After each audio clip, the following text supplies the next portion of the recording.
And we're live. Hey, everybody. How you doing? It's your man, James, Mr. Sequential Treasures, back again with some more live stream action for you guys. Happy New Year's Eve to everybody. Hope you're all getting ready to have some fun and good times with those you care about, those you love. I just figured I want to hit off one last live stream before the end of the year. And, I figured what better way to do that than a little remembrance to the creative people we lost this year in the realm of comics. I thought it was just a little something I'd like to do. I did this last year during the much lamented comic art convo that I did with Aaron Lepresti when we did our final show of the year. We did a little tribute section, and I just liked that so much. I thought, hey, why not do it? Even though that show may be gone, why not do it anyway? Because we should always show a little respect, a little tribute, a little homage to those who have created so many great works for us in the past and who no longer are with us to do so going forward. So that's what this is about. Just a little last minute stream I thought up to, have a little fun, have something, to give you guys a little something, to think about before you head out there for your parties and whatnot that you'll be doing later this evening, which is also why I did this a little earlier as well. And we got some people here in the chat here. Let's see, we got Leg Kick. Hail, my friend. Hail, I'm glad you could join us today. Let's just get right to it. So I got a little something here set up. So let's get right to sharing.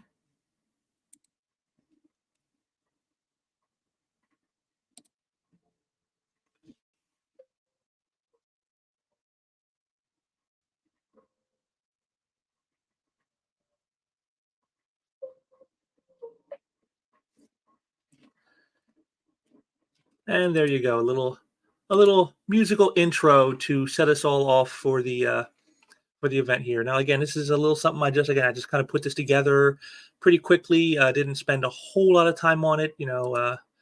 Again, I know everyone's busy. I'm no different. But again, I just felt it was important to take a moment to show a little respect and a little consideration to those who have given us so much over the years. And I think the least we can do is to note their passing before the year is out. So let me boot this up for you next. Okay. And there. And there.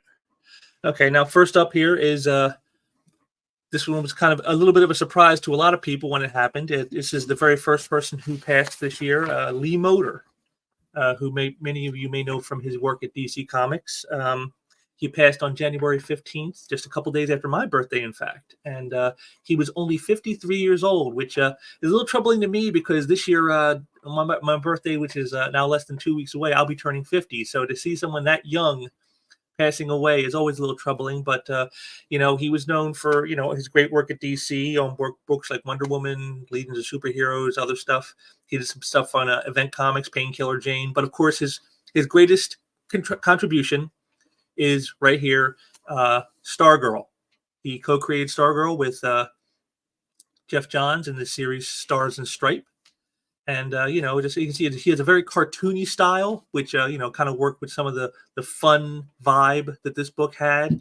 And, I just remember his work having that fun feel, that you don't see so much anymore. Like you see a lot of the modern artists and it's either like really overworked or it's the coloring washes out any kind of, flair that an artist may have themselves. And it just seems very, very, lacking in that fun aspect. And that's what Lee Moder's work was to me, even when he would do other things, other than this. Like I said, here's this is for my wife because she's a Wonder Woman fan. And you can see here just the fun in his style. It's got a little touch, just a little touch of Adam Hughes here. I wonder if he was channeling a little something there, but just a very fun artist. And in fact, I was able this year, it's funny enough, a few months after he passed, I finally purchased a page of Wonder Woman art for my wife. I've been trying so hard to find his artwork for her because I want her to get a page from every year that the second volume of the series ran, the series with George Perez.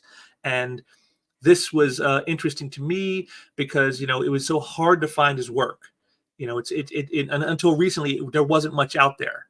And, so to found something finally, again, just a great artist, someone who really brought a lot of fun into the things that they did with the art.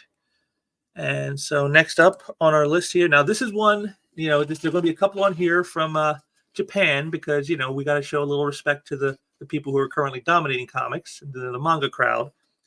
But this is, I'm probably going to step on these names, folks, when you hear them. So just, please forgive me. I'm a Westerner. I'm not a big time Japanese follower. So Leiji Matsumoto, who died on February 14th. He was 85. He was involved in the creations of, as you can see here, Space Pirate Captain Horlock, which even I know of that character. I've heard of that before. And Galaxy Express 1999. But the thing that I'll probably know him best for is he was involved with the creation of the space battleship Yamato, which most of us here in the West we know as Star Blazers. I remember when I was a kid, I would run home every day from school, every day, run, not walk, run. Because it's like, it's like the kids wanted to hang out. I was like, that's ain't no time, guys. Got to get home. Star Blazers is coming on. Run home so I don't miss the adventures of the battleship Yamato and her crew. And what are they going to get into this week? How are they going to get out of it? Are they going to make it? Are they going to save the Earth? Don't know. We're going to have to watch and find out. But yes, he was involved in a lot of that. And he actually had won in 1978 the Shogakukan Manga Award for Galaxy Express 999. So, this is an award-winning creator. This is someone who did, worked at, again, even people like me who are not well-versed in manga, I know Captain Harlock.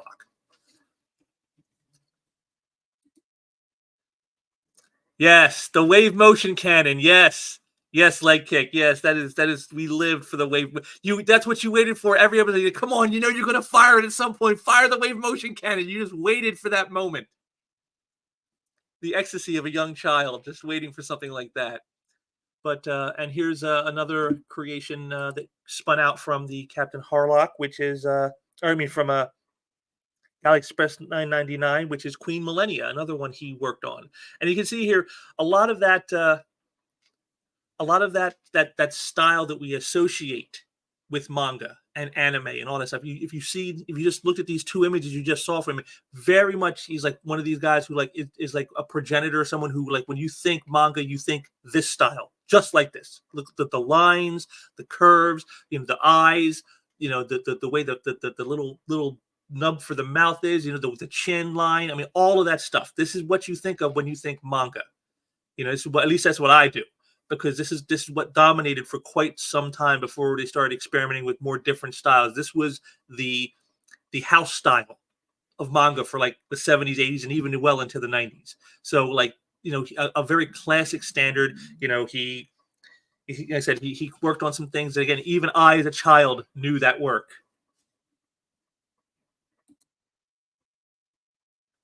Yeah, I would say definitely of the 70s, definitely one of the best openings is Star Blazers. Yes, the song.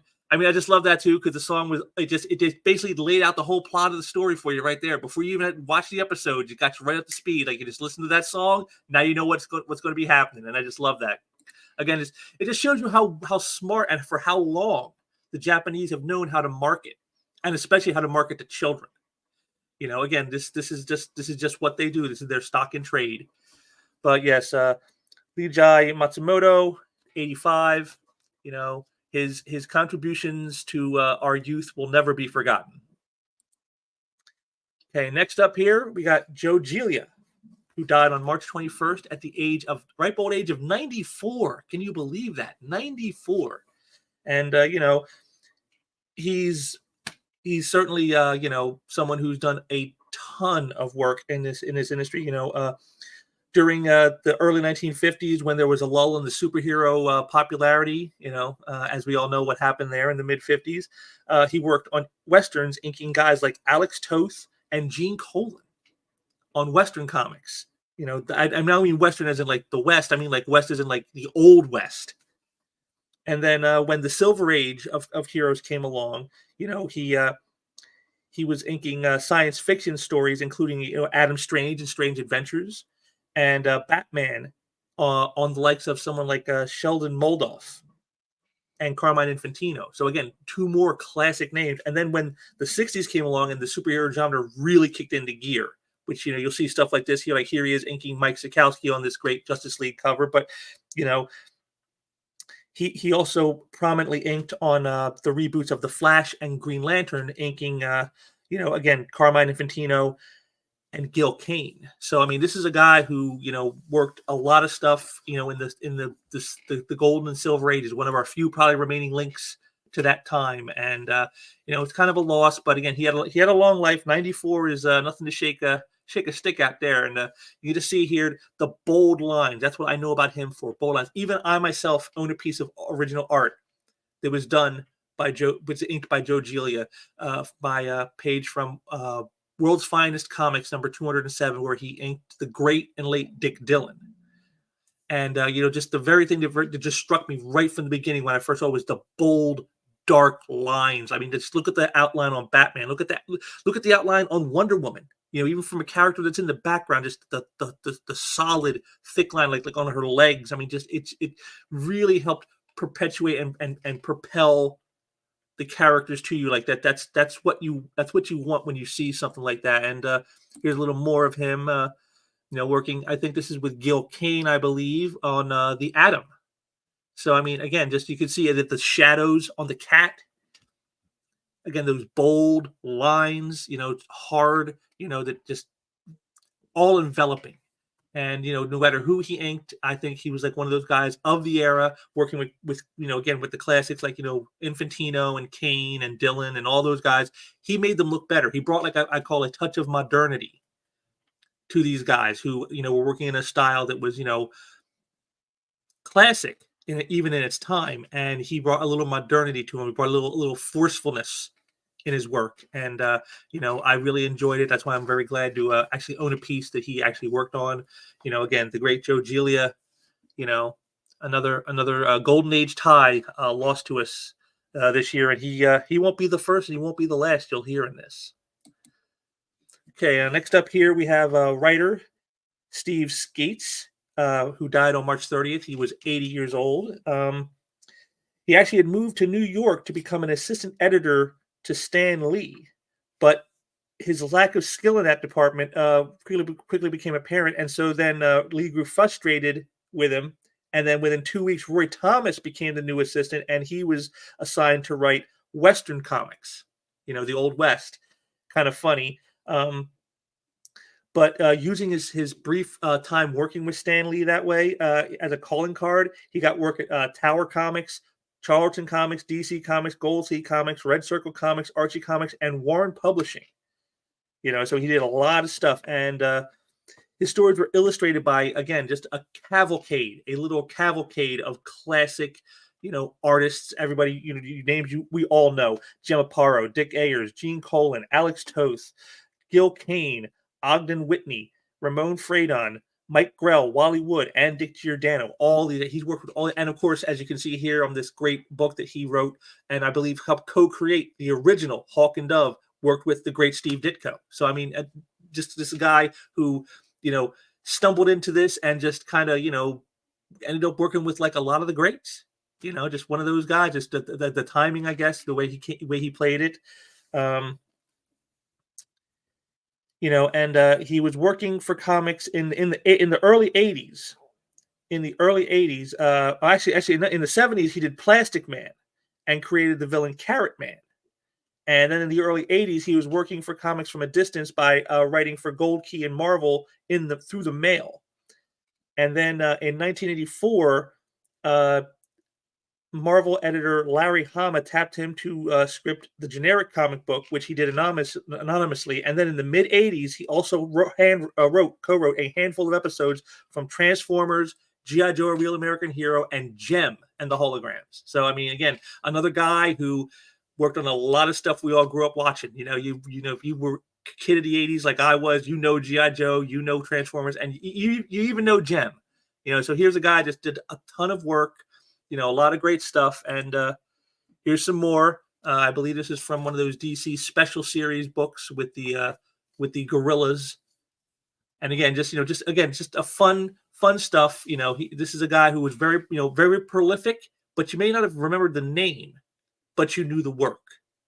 You read the stories, you've seen the cartoon episodes. You didn't know the name, but you knew the work, and that's kind of how Steve Skeates kind of worked. He never got the recognition probably he was due, but he still managed to carve out a very very hefty career out of the comics. So again, another classic here from the Silver Age. All right, next up we have Rachel Pollack, who died on April 7th at the age of 77. Now, she didn't do nearly as much work as like Skeates and Joe Giella, but again, her thing is I think she helped bring in the help to usher in the more mature style of comics that we associate with things like this, with Doom Patrol. She wrote the book for 2 years, from 93 to 95, following up on Grant Morrison's classic run. So it's definitely some big shoes to have to fill there. So and then she took over the series in 93 after meeting editor Tom Peyer at a party, telling him it was the only monthly comic she would want to write at any time, and sending him sample scripts. So this is a person like this. Like she was never like, probably she would not, you say, a fangirl of comics, but she loved the Doom Patrol so much. She's like, this is the only book I want to write, and then she got to do it. I mean, where else but comics can something like that happen? You just talk to the right people, and you hit them with a pitch, and boom, it goes right in there. And she actually wrote letters in, when she was doing the trying to make her pitch to get the book, and they said they'd let it be believed that her writing letters is what got her the job. Of course, that wasn't true. But it's kind of funny, a little thing there, something that comics used to do, the letters page. I've talked about that before. The letters page, one of the great things that was awesome about comics, because it allowed you as a fan to forever become a part of the book. And as a semi letter hack of the 90s, I know how that feels. You feel like you had a voice. You feel like you had, you're now a part of that book forever. Someone goes out and picks up that issue, and they go to the letters page. There's your letter right in there forever and ever. It's your a little piece of immortality that way, to be a part of comics without actually having to write or draw them yourself. But she wrote, she also wrote issues of the Vertigo Vision anthology series featuring Brother Power the Geek and Tomahawk. The first 11 issues of the 4th volume of the New Gods in 1995. And the 5-issue limited series Time Breakers in 96 for the short-lived Helix imprint at DC. So again, she didn't do a whole lot of work, but again, it was more along the lines of the more mature style of more adult-themed, comics that have become much more the standard in more modern times. And she was a part of that. She helped bring that in, and here's a little taste of the insides of what she did right there. You can see, a little something. It's kind of wacky, kind of zany, like that Vertigo stuff always was. It's part of what I think made it so popular with people. Okay, and next up we have another link from the Golden Age, the Al Jaffee, folks. Al Jaffee, who died on April 10th at, get this, the ripe old age of 102. Can you believe that? 102. I'm not even halfway there yet, because by his standard of lifetime, I'm midlife. That's insane. But he began his career in 42, working for several comic book publications, including Joker Comics, where he was first published in December of 42, and then continuing on to Timely and Atlas Comics in the 40s and 50s, which were the precursor to Marvel Comics. So he worked like on a lot of those, maybe some of those monster books and things like that, and some of those horror books and crime books and stuff that they did at the time. And then for approximately half a year in the late 40s, he was editing Timely's humor and teenage comics, including Patsy Walker, which those of you who are in the know, Patsy Walker ends up becoming Hellcat in the Marvel Universe. Kind of interesting line there. But what he's probably most known for is his work on Mad Magazine, which that's what this is from here. This is a little something from a page in Mad Magazine. Just, the classic humor. And he first started working on Mad in 1955. One issue right after it transformed from the comic format to the magazine format. So a very key thing right there. Issue, and here's the thing too, is while he's done a lot of funny little bits like this in the books, this is what he's really known for. The mad fold-ins on the back covers. You remember those great things. You just try to crease. Yeah, here it is. Here it is. Most of us, we're all so anal about keeping our comics in perfect condition, yet you couldn't help want to crease the back cover of every Mad magazine you got, because you got to see. I got to see what the fold-in looks like. It would be sacrilege today, but that's what he did. He created these great fun images again, and this is the kind of creativity you don't really see in comics anymore. The way he was able to do this, the way he created one image and yet hid an image within it, so that when you folded it, you see the hidden image, and that's just great stuff. And his first one that he did was in issue 86, and it was supposed to be a one-off joke, intended as a cheap satire of the foldouts from adult-oriented magazines like National Geographic, Life, and Playboy. It was a play on the foldouts. But he was asked to do a second installment, and then another, and before you knew it, the fold-in became the recurring feature on the inside back cover, and was there as a standard for literally decades. So Al Jaffee, a man who knew how to make us laugh, and was great with the humor, being irreverent and definitely impolitically correct. So, and again, just for forever and ever now, the Mad Fold-in is his claim to fame, and always will be. Again, Al Jaffee, 102 years old. Just amazing to me that someone just lives that long.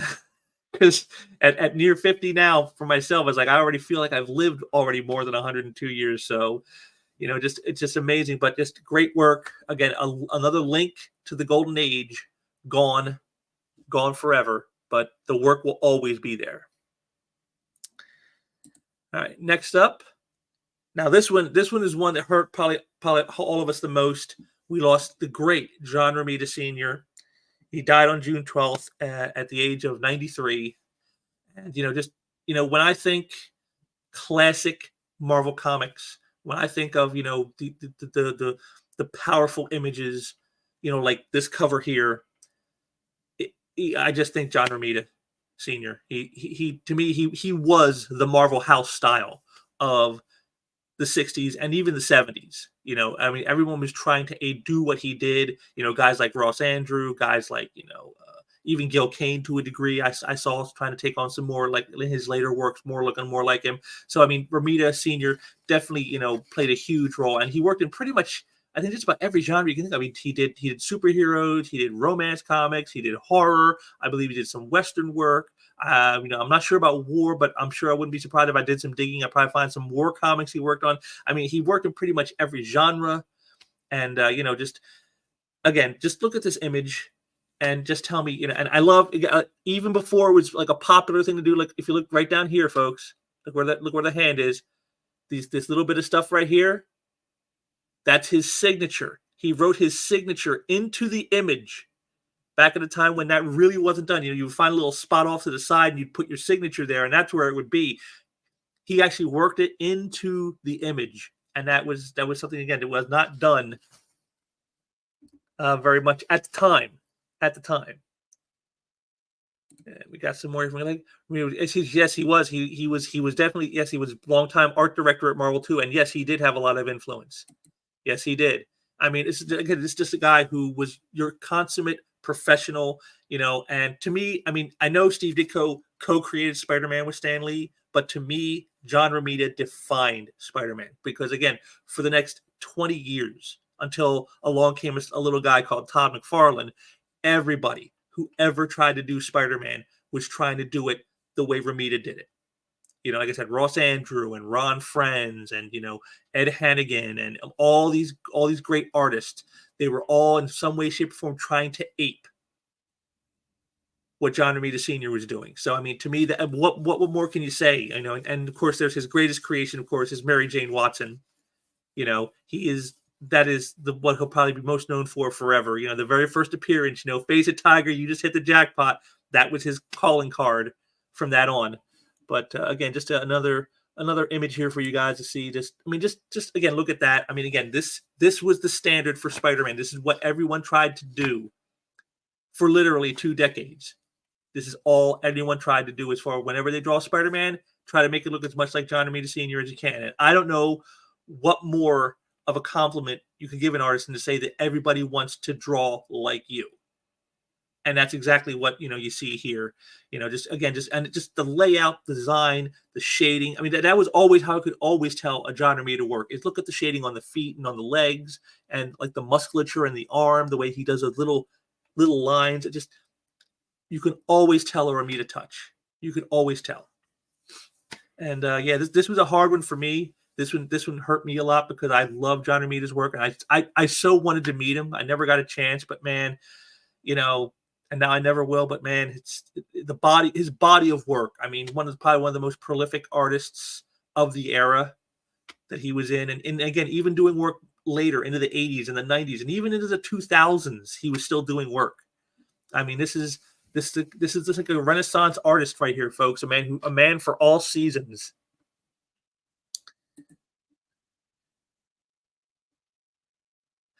Yes, like I said, I do feel he defines Spider-Man. Like I said, I know Ditko co-created him with Lee, but I'd feel more than any other is Romita Sr. defined Spider-Man. And I can see what you're saying here, but I think Todd had his own style, and he kind of later it would develop more, and he broke away from following what Jazzy John did, but and kind of like he created a whole new standard. The big eyes, the weird poses, the spaghetti webbing. I mean, McFarlane brought a lot of stuff to Spider-Man that no one else had ever done before, until he was the one who did more to change the character since Romita.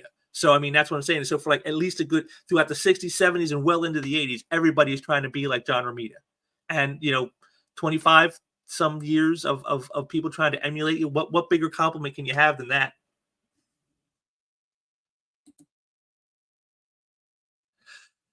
Yeah, I'd like to have met them too. But for me, if of like the three, I call them they're like the holy trinity of the Silver Age of artists is John Buscema, Jack Kirby, and Romita Sr. Of the three, John's the one I wanted to meet the most. John Romita Sr. He was the one I wanted to meet more than any of the. I would like to have met Kirby and Buscema, but Jazzy John, he was my guy. He was the one I would have wanted to have met. But again, just a tremendous loss. Like this is the kind of loss that like you can never replace. You can never fill that void. And it's just it was just such a loss. But again, the work will be with us forever. And again, he was very prolific. Not just you say not just in front of the camera here drawing, but as Leg Kick so well pointed out, he was art director, the guy behind the camera. So a lot of great artists who produced a lot of great work. He had a hand in all that too. So I mean, the work will be with us forever, even though the man no longer is. And now we go back to a little more of our anime friends, our Japanese guys, and this one is Ippei Kuri, who died on July 1st at the age of 83.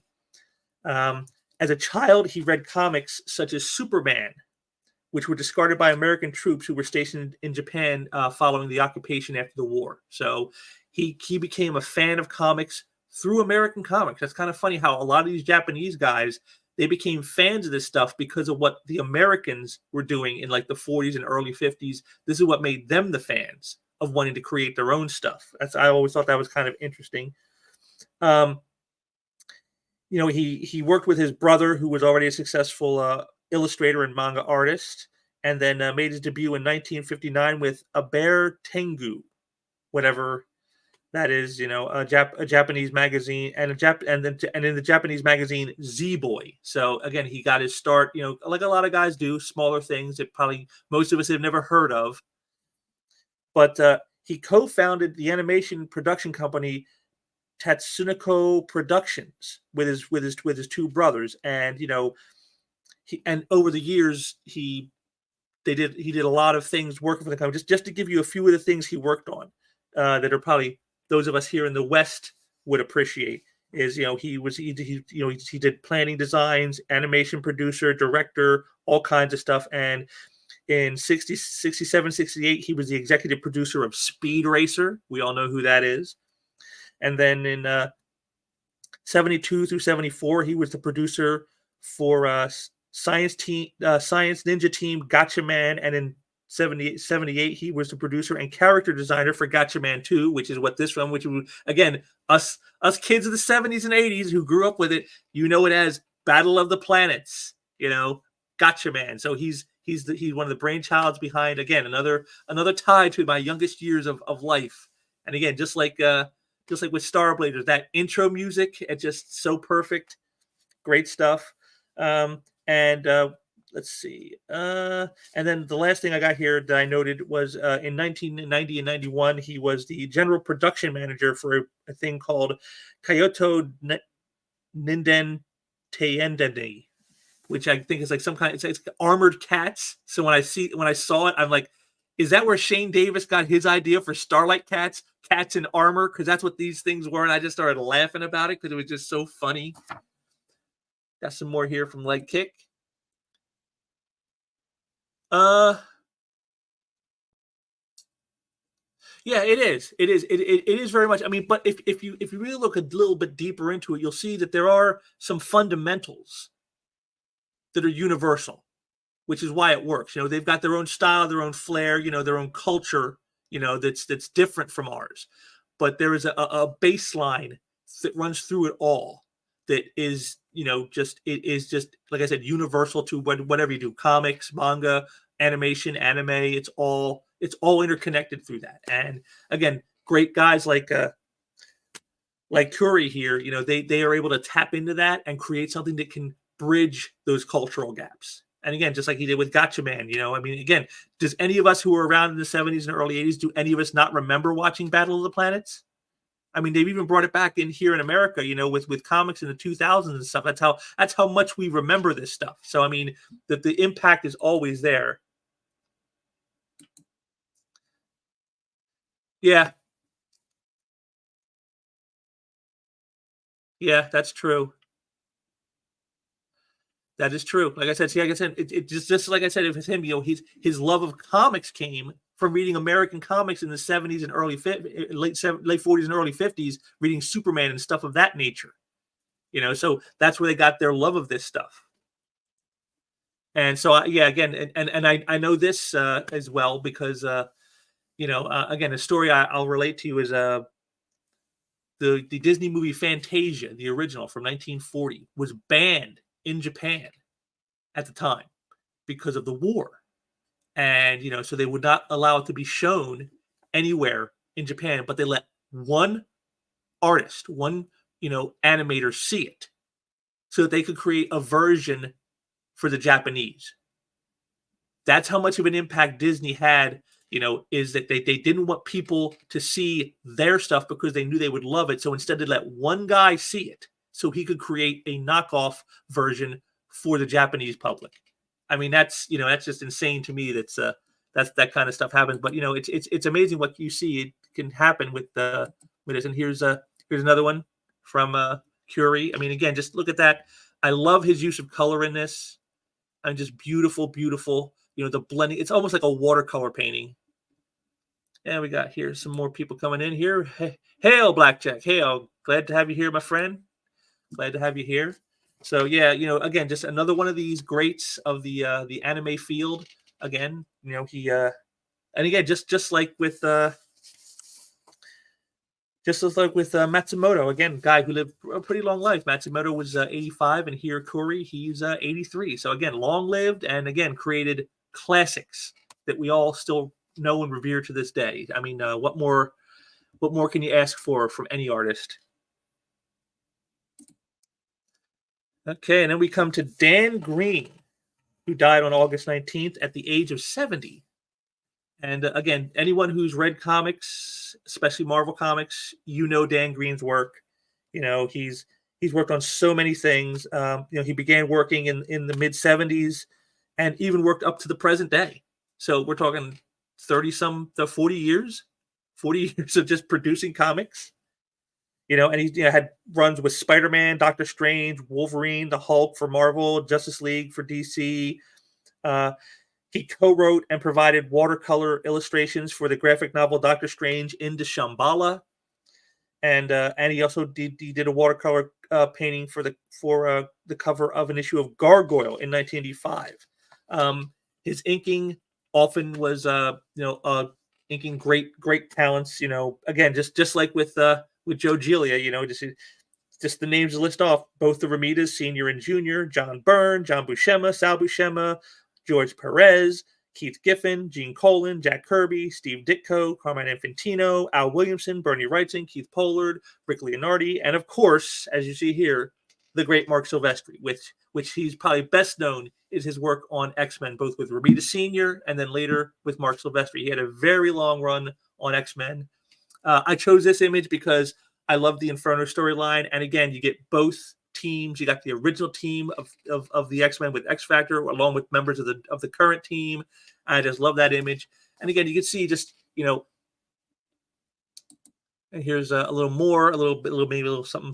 The little fine details he would always be able to put in and keep those nice rich darks dark. That's something, again, that you want in a very competent inker. You want them to be able to address the fine lines as necessary, but also to keep those nice, rich blacks. And again, just, a very, very good. And again, if people don't know this, he often finished art after receiving breakdowns. So, when you see like this here, you see, like he says here, it says, pencils Silvestri and inks by Green. It could be a case where Silvestri's pencils were looser than finished pencils, and then he would go in and finish it out. That's what's called breakdowns and finishes. And so, a lot of the stuff that you've seen where Dan Green was working on it, he may have been doing a lot more than just, tracing, as some people would call it. So we got some here from Blackjack.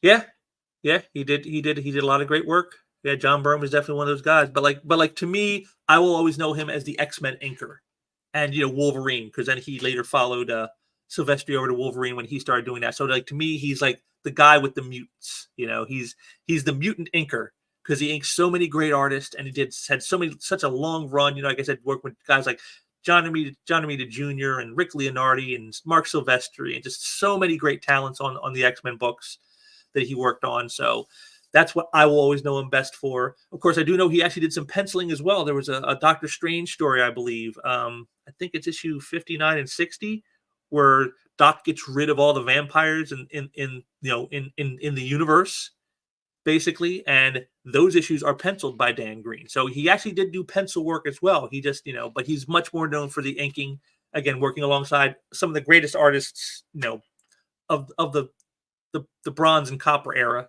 I mean, just guys who we all know today who are like the megastars of the industry.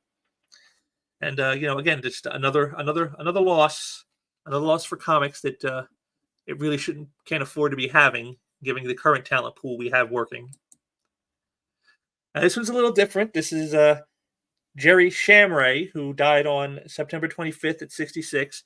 He's one of the minds of the more smaller underground scene. And you can see here his, he illustrated stories in every issue of American Splendor from 1979 to 1983. And you can see right here on the cover, they got his name right there, even though he didn't do the cover. And, he, and in an introduction to a compilation of Picar's work, Robert Crumb stated that Shamray went all the way, taking hundreds of photos of Picar, his wife, his apartment, the streets in the neighborhood, and so on, and drew from those photos, direct from the photos. So I mean, that's dedication to craft right there, my friend. Let me tell you. And during the time he was working on American Splendor, he also drew caricatures for the notable Cleveland comic strip called Cleveland, which appeared in the Cleveland Press. And then from 85 to 90, he was the artist on Tom Baku's created strip John Darling, which was a spin-off from his previous cartoon called Funky Winkerbean. So again, this is a guy who worked in the papers. He was an illustrator, and I'll show you right here an illustration by him. This is Shamray's work right here. This is what it's, and you can see he's definitely got that illustrator's feel, definitely like a guy who worked in the newspapers. It just has that look, and I love the feel of it. You get the real emotion in this image. Again, that's why I chose it. It's just a fun image, and all that cross hatching. I mean, my God, how time consuming must that have been? I can't even imagine. My hands hurt just looking at it, seeing all that. But again, a consummate professional. I mean, the work speaks for itself. Again, a guy who most people probably didn't notice very much, but again, worked on some seminal stuff that still has impact and resonance today. And again, Gerry Shamray, 66, kind of young. And here was the other big gut blow of the year after John Romita Sr. We had on October 9th, the great Keith Giffen, who passed away at the age of 70.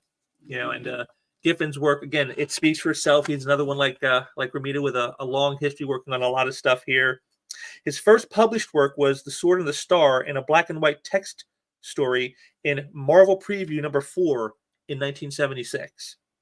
And with writer Bill Mantlo, he co-created Rocket Raccoon in Marvel Preview number 7 in that same year. So, I mean, a guy who, again, right from the very start was, creating things that would have lasting impact. I mean, whoever would have thought back in 76, Rocket Raccoon would become this thing that he is today. He's best known, of course, for his long runs with the Legion of Superhero, which you can see here from this cover here that I used for this. That's what he's probably best known for. He worked on all the various volumes of the book. From the second volume through, I think, like the fourth or fifth volume, he worked on the series in one capacity or another. So again, a guy with a long history with a certain group of characters. But what his biggest success that most people probably remember him for is his co-writing with J.M. DeMatteis on the Justice League International, which then would later become the Justice League, which later became Justice League America.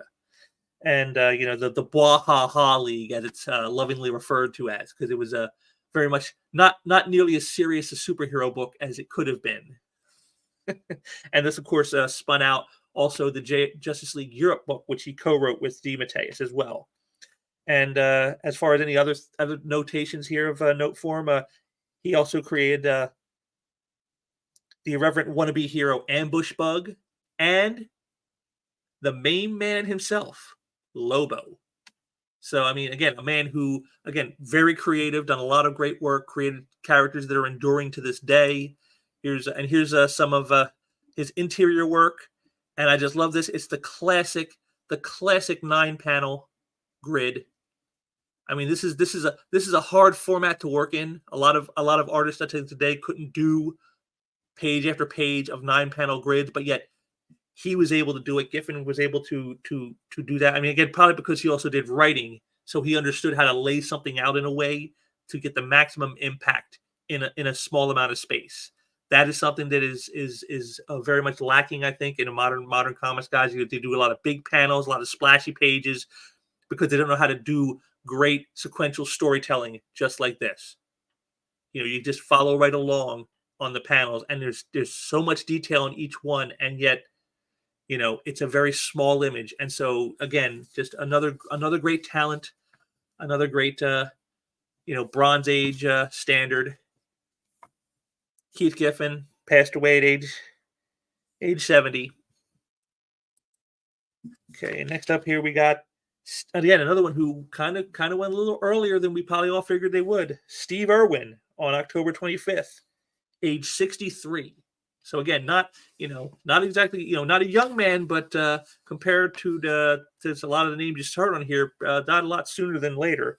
And he once credited Neil Adams' Batman and Gene Colan and Tom Palmer's Daredevil work as having, quote, won my heart in junior high to aspiring and dreaming to be a comic book artist. So this is a guy who grew up admiring some of the greats, and it made him want to do it.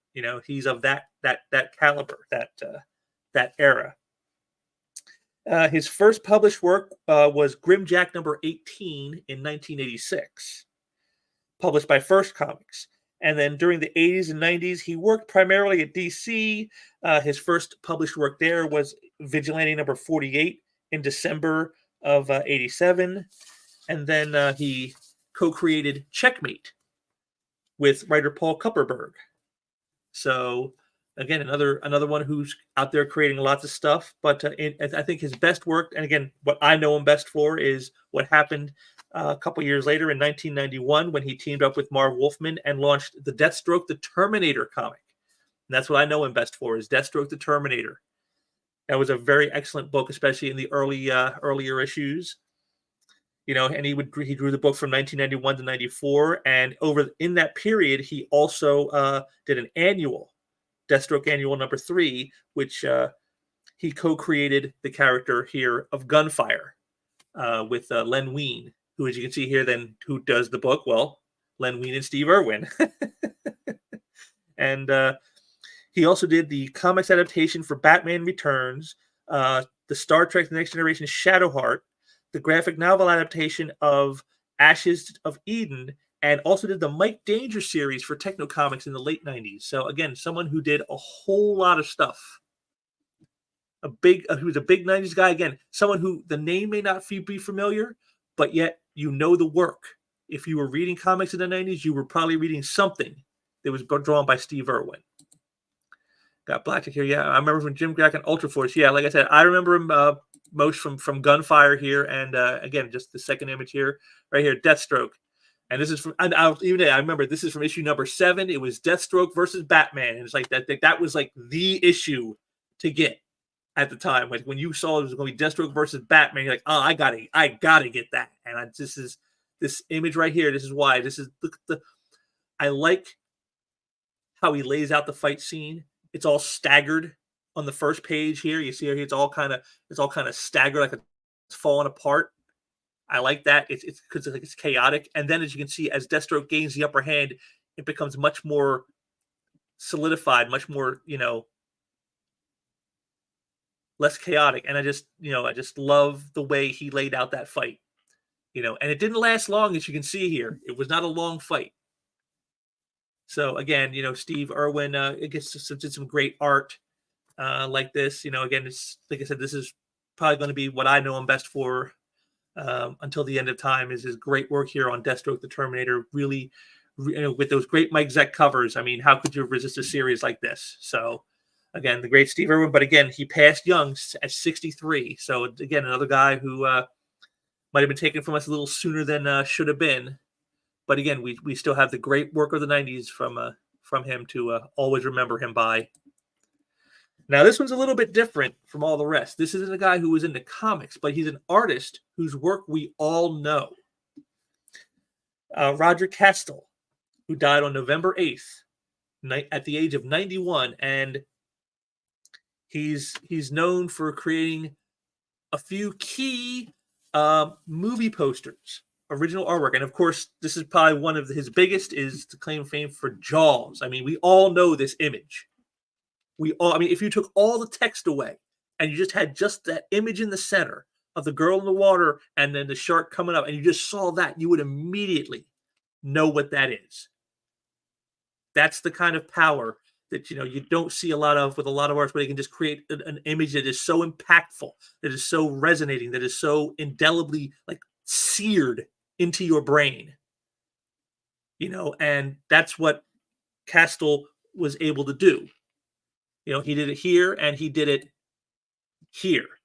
The Empire Strikes Back. Now, he did some other ones as well. I think he did Doc Savage and a few other things, but Jaws and Empire are what he's known for. These two images, and again, we all know them. Any of us, if you grew up in the 70s and the 80s, you know those images. These images are seared into your brain. Again, taking away all the text, if you just saw just the image alone, you would immediately know what that is. And to me, that's the kind of power that very few artists ever attain. Even if you don't know the artist's name, but yet the work so resonates, you just see the image and you immediately know what it is. That's something that not many artists can achieve. And yet Kastel, had that great ability to do that with his movie posters. And again, just beautiful colors, beautiful, blends. Just very awesome. And again, like I said, just something. Like I said, just it's the impact cannot be understated of his work. Again, not someone who did a whole lot of work, but what he did had a lot of impact. And again, what more can you ask of any artist? What more can any artist ask of themselves?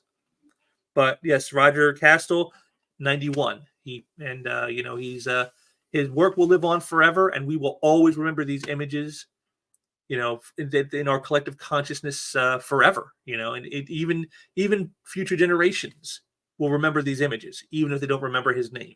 But I want to take a moment and give a little tribute to a man whose work actually, in a way, you say kind of changed the face of how we view movies in a way. Okay, and next up here, we got Daerick Gross Sr., who died just very recently on December 9th at the age of 76. And, he painted the interior art for the 12 issues of an adaptation of Anne Wright's The Vampire Lestat series for Innovation Comics. And he also painted in 1992 the cover art for the Forbidden Planet 4-issue miniseries for Innovation as well. Then at DC here, he did, as you can see, the Batman Two-Face Strikes Twice miniseries, prestige format miniseries in 1993, where he did the interiors and the covers. And then in 95, he went over to Marvel and penciled issues 84 and 88 of Excalibur. And then in 1990, and then he also, is a key, contributed to the trading card game Overpower and the Games of Throne cards for Fantasy Flight games. So again, a guy who did a lot of stuff from a lot of different places. And again, just like with Kastel, the colors you see here, I just love the vibrancy, the intensity of these colors is just amazing to me. And again, this is something that they don't teach you this in school. You either have this ability or you don't. It's something you just either develop yourself or you don't. And Daerick Gross obviously did develop that. And here's a little more work from him from the interiors. I believe this is from issue 84 of Excalibur. You can see here. And again, just very expressive. Look at the detail in the hair of Shadowcat here. I'm just look at that, and even here, look at that detail in that hair. That is just crazy, And again, just another artist who got something here from Blackjack. I just picked up a bunch of his She-Bat during a Black Friday. Wow, cool. That is sweet. Yeah, see, again, a guy, he didn't work in like a lot of the big mainstream stuff. Like, yeah, he did the Batman piece there you saw, but he didn't work on the Batman series. He did a couple of Excalibur, but he didn't do X-Men. He's a guy who floated around, like he's what I call that utilitarians. The utilitarian type of artist where people go out and like, they're the guys who are the ones that keep everything together. You're running late on a book. You need someone to call up Daerick Gross. He can hammer that issue out and get it in on time. And that's what they were, these utilitarian artists. But again, he had his own style and flair. Like I said, that Batman cover, the colors were just so vibrant. And here, the detail in this image here, like I said, with the hair of Shadowcat. So this is a guy who I don't think he quite got the due he was deserved. But that's another reason why I'm doing this today, is to give some shout outs to some people who otherwise probably didn't get very much in their life. So I figure their passing should at least get a little bit of that. So Daerick Gross Sr., another fine artist, a guy who most people probably didn't notice at the time, but again, the work will be with us. And then we come here to Ian Gibson, who again, very recently, just less than 3 weeks ago, on December 11th, passed away. He was 77. Now, he's a Brit. He's one of those British guys. And, he's best known for his black and white work for 2000 AD, especially on as the main artist on Robo Hunter and the Ballad of Halo Jones, which was written by the great Alan Moore.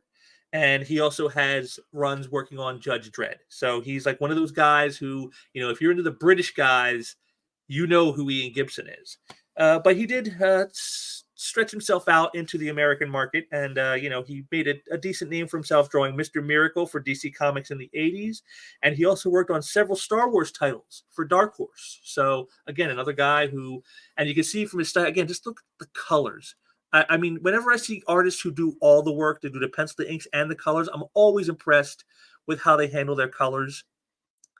And you can see it's got that whole cyberpunk thing. You got your the mechanical looking dog back here, and very futuristic. It's kind of funny how he how the British and just people in general, how they view what the future was going to be, that cyberpunk kind of future we have. And we got more from Blackjack here. He goes,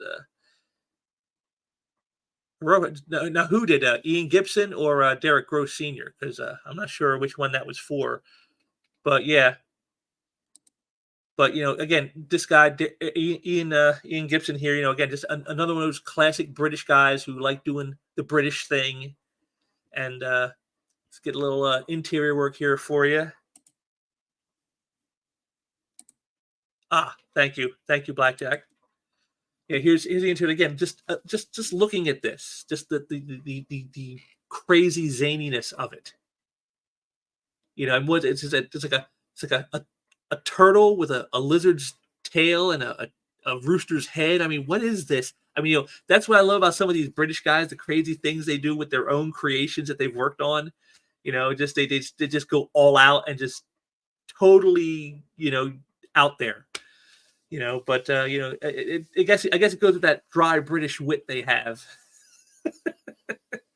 It's with Monty Python and Benny Hill and all that kind of jazz. I guess it just kind of fits in with that style they do. But yeah, again, another one who like I said, he worked on Judge Dredd. He worked on the Ballad of Halo Jones, Robo Hunter. And again, you get to know one of these guys who. You probably didn't take note of his stuff at the time, but then when you stop and you look back on it like I am now, it's like you're like, wow, this stuff is actually pretty sweet. I'm surprised they didn't do more. I'm surprised they didn't were more prolific than they were. And he's another one of those. I guess it's someone who just I mean, I'm sure over in Britain he was probably pretty big because again they love their stuff over there. They got people who love the Judge Dredd stuff and everything. They're diehards because I've heard stories. That they don't let anyone write Dredd unless they're British, which is kind of funny to me because I can think of several American writers like off the top of my head, Mike Barron or Chuck Dixon, who'd be great writing Judge Dredd. So that would be awesome for them to write something Dredd, but they'll never get to do it because the British are just like, nah, you got to be a Brit if you're going to write Dredd, and but I guess you want to gatekeep your stuff to keep it from getting ruined there. That's one way to do it. Yes, he was. I heard. I'd read that was briefly mentioned in my notes when I was looking through trying to get information on him. Yeah, I do. He was doing some creator-owned stuff there right towards the end. Yeah, and again, that seems to be the way of the future. That's the way a lot of guys are going to be going. I think in the future because. That's where you're going to find the quality. You don't find the quality in the mainstream much anymore. These guys that you've seen here today, these were guys who put the quality in the mainstream. It's why the mainstream exists to this day, is because of these people. They put that quality in there that made people want to buy these works. And the people today, I don't think, have that same care, that same consideration, that same drive to want to create something that way, And so you're seeing a lot of guys like your Ian Gibsons head off over into crowdfunding and creating their own works, their self-publishing stuff, because, not only do you get the rewards from all that, but the control and the quality control that you have is much greater. And, it's not something that's going to be, denigrated later on by a writer who writes crappy, or if you're a writer, some artist who's going to, hack up your story with the way they draw it. The quality isn't there like it used to be. And so, you see a lot of guys moving towards that model. And I can't say as I blame them. But, again, Ian Gibson, another great talent who's gone and with us no longer. And now they got one other person here, but this person isn't comics per se. But they do have a connection to comics. And so that's why I saved them for last. And this one again, just like with John Romita Sr., this one hurts me very deeply. This is a piece of my childhood being taken from me. The great Richard Moll. I'm sure you've all seen his work. If you watch television in the '80s and you in the '90s, you've seen his work. You know, Buck Rogers, the A Team, Mork and Mindy, Happy Days, and of course Night Court as Bailiff Bull Shannon. But of course, for all us geeky guys, we're always going to forever know him as the voice of Two-Face from Batman the Animated Series.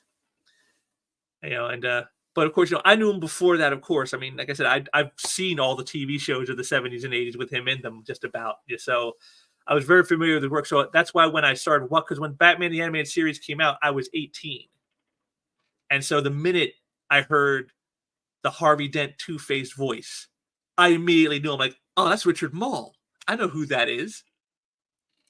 And so, to me, he's just a great character actor, one of those guys who,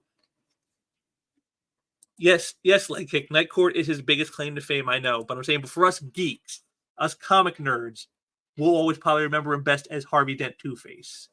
We'll get one final image here. Just there it is right there. The faces that launched 1,000, I don't know, episodes. But no, I do. I remember. I remember his work, and again, if we want to talk about the Night Court stuff, I loved him on Night Court. He was hilarious. My favorite scene of all that he ever did on the series was this one episode, and it wasn't even the main story; it was the backup story. Because you know how they always did that; they had like the one main story, and then there was like a little backup story that's like going on in the background around it. It was the background story where Dan Fielding is running around trying to get some money because he's broke, but he's got a hot stock tip and he wants to go place some money on it so he can get in on it. And, everyone keeps turning him down. He can't get money from anybody. And so he finally, at the end of the episode, he comes up with a bull and he's like, what's wrong, Dan? He's like, I got the greatest stock tip in the world in the palm of my hands, but I got no money. And nobody will lend me any. And then he goes like, I'll lend you some, Dan. He goes, you will? He goes, sure. That's what friends do, right? And he digs in his pocket and he pulls out this huge wad of cash and he starts like thumbing out some money. And John Larroquette's character, the bulging eyes, like, you carry around that kind of money? And I'll never forget this. He's sitting there counting it and he stops and he like turns and looks at him and he goes, people rob banks, Dan. And I fell out laughing. And then you stop and think about it, though, because it's absurd to say something like that, because, it's just so absurd, But then just stop and think for a minute. Wait a minute. If you're a criminal, what would you rather do? Would you rather try to knock over a bank? Or would you rather try to rob this guy? It's like, maybe the bank isn't the crazier option. And then you'd laugh even more. So I just love that scene. And, I've loved Richard Moll's work. I saw him on all those shows: Mork and Mindy, Happy Days, A Team, Buck Rogers, Highlander the series. I was very much a devotee, you could say, of Richard Moll's career up through the '90s. So, and he even did voice work in some of like the video games and stuff like that. So, I mean, he's again very prolific, and again, but he'll always be Two-Face. No matter who else they get to do the character in the future, he will always be Two-Face, and it's very tremendous. I'm not much of a celebrity hound. I'm not someone who goes, I got to go meet all the celebrities and stuff like that when I go to conventions. But like if he'd have been at a show I definitely would have wanted to have met Richard Moll. That would have been great. He passed away on October 26th at the age of 80. And funny thing enough, his birth date, the day, is the same as mine, January 13th. Now, he was born, like 31 years before I was born, but still, the point is the same day. He had the same date, the birth date, as I do. And so, it just makes it even more sad to me now that, someone who shared my birthday and, they're not going to be sharing it with me this year. And, but, there it is. That's what I've got for you guys. This was, again, a very heavy year. A lot of people lost to us in 2023, just like in 2022. As I said last year during the Comic Art Convo when I did this with Aaron Lopresti, I said I think as of last year, I think we're going to start seeing a lot of years. We're going to see big names and lots of names passing, stuff we grew up with, stuff we defined a lot of our youth is going to be taken from us. And I think it's going to be happening more and more and more as the years go by. And so that's why I wanted to take this moment out and just, give a little tribute, a little remembrance to those who are gone now for all the great entertainment they have given us over the years. Like I said, they from the Japanese anime to cartoons to comic books, these guys, they all worked in all illustrations and storyboards and voice work and all that stuff. They created so many great things that we all grew up watching and reading. And as time goes on, there's going to be more and more of them passing from us. Not kind of the ones who have already. And so I just want to take a minute out here and just pay a little homage to them, because they certainly have earned it, for all the many years of great creative work that they've supplied us with to help us foster our love for things like movies and television and comic books. So I want to thank you all for joining me today. I got some stuff I'm working on for the new year. I've got I'll probably be getting ready to record the first Why It's Great with Pops. That we do the Why It's Great segments. We're probably going to be recording our first one probably the next week or so. So that'll be coming up pretty shortly. And if you check in the description section down here, I think you'll see that I have a link to the playlist here where you can see the past ones we've done. In fact, our last one just came out a few days ago, the last one of 2022. So you want to check that out. Also, I've got a couple of ideas in the fire on things I'm working on. I just released a promo for something I want to do called the Sequential Art Showcase. And the way that works is I'm going to try to get on some people who have original art themselves, and we're going to each bring a piece of our art out, and we're going to talk about them and just have little discussions about some comic art. It's kind of what I did on the Comic Art Convo with Lopresti, but a little less with the other bits and just more focused on the art itself. So if you're someone who's got some comic art you'd like to share publicly and get on a live stream and talk about it, hit me up. Or if you know someone who does, have them hit me up, because I want to try to get some people on and get this rolling, because I think it'll be a lot of fun. I don't think there's a lot of people out there talking about this kind of stuff.